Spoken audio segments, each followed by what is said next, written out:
ГСП онлайн. Городские новости сейчас.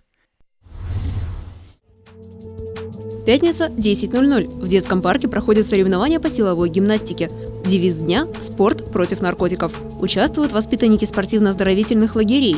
Здесь перед фигуристами, хоккеистами, боксерами и пловцами стоит одна цель. Юноши должны подтянуться, а девочки как можно больше раз отжаться.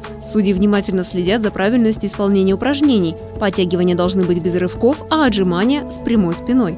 Сравниваем, в каких командах, какие ребята более подготовленные. Посмотреть для себя, выявить лучших ребят, наградить их, и другие пусть подзадумаются, что одни умеют подтягиваться, допустим, 20 раз, кто-то один раз, чтобы стремление было такого последовательно. Посмотрел, увидел, ага, я тоже попытаюсь и тоже буду выполнять эти упражнения. Участвует более 300 спортсменов. Опробовать свои силы может и любой желающий.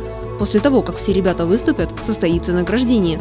Победители выберут в 2 возрастных категориях – до 14 лет и 15 и старше. Обладателей лучших результатов наградят грамотами и медалями.